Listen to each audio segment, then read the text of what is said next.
మనం చేసినటువంటి పనులను గెత్తి పెట్టుకొని వాళ్ళు నాకు సహకరించినటువంటి మాట. ఇకపోతే బీసీ కులాలతో పాటు మీరు బాగా గమనించాలి, సంచార జాతులై అలాంటి సంచార జాతులను కూడా ఆ మీటింగ్ లోపల లేనప్పుడు వాళ్ళని పిలిపించి 6 కులాలను ఒకటే తీసుకొచ్చి 93 కులాలతో మీటింగ్ పెట్టినటువంటి మాట. సంచార జాతులే కాకుండా ప్రతి కులంతో నాకు అనుబంధం ఉంది. 93 కులాల బ్యానర్లు కట్టినట్టు ఏకైక వ్యక్తి కాసాని జ్ఞానేశ్వర ఆ రోజు. కనుక మిత్రులారా, మంచి చేయడానికి మనం ప్రయత్నం చేద్దాం. మీరు ఒక మాట గమనించాలి, నిన్న ఒక పెద్ద మనిషి ఒక సవాల్ విసిరేను, బీసీలకు సీమనెత్తురు ఉంటే, బీసీల యొక్క ధైర్యం ఉంటే కాసానిని చేవెళ్ళగడ్డ మీద గెలిపిమని. ఆయనకి ఇక్కడి నుంచే సవాల్ ఇస్తున్నా, తప్పకుండా చేవెళ్ళగడ్డ మీద కాంగ్రెస్ గెలుస్తుంది, కాసాని జ్ఞానేశ్వర్ గెలుస్తున్నాడు.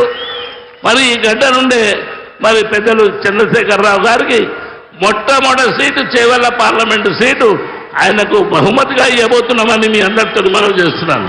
మిత్రులారా, ఊహించని రీతిలో ప్రతి మారుమూల గ్రామం నుండి వచ్చినటువంటి బీద బడుగు వర్గాలందరినీ కలిసి కట్టుకొని చప్పడిన వర్గాలతోని రేపటి నుంచి కార్యాచరణ ఉంటుంది. కనుక తప్పకుండా చేవెళ్ళగడ్డ మరి కేసీఆర్కు అడ్డగా మార్చి బీఆర్ఎస్ పార్టీని జెండా ఎగురవేసే ప్రాంతం ఇది. తప్పకుండా మరొక మాట మీకు చెప్పాలి, ఇక్కడ సవితా ఇంద్రెడ్డి గారు పెద్దలు, ఎమ్మెల్యేస్ ఓడిన వాళ్ళందరూ కూడా పెద్ద ఎత్తున మీరు బాగా గమనించాలి.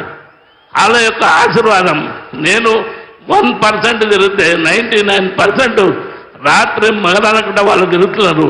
వాళ్ళ యొక్కది ఆశలను ఎప్పుడు అడియాసలు చేయను. నేను ఎక్కడున్నా లాయల్గా ఉన్నా వాళ్ళెమ్మడు కూడా లాయల్గా ఉంటారని మనవి చేస్తూ ఈ యొక్క కార్యక్రమానికి చేసిన మీ అందరి పేరు పేరున నమస్కారం పెడుతూ సెలవు తీసుకున్నాను. Thank you. జై తెలంగాణ, జై కేసీ.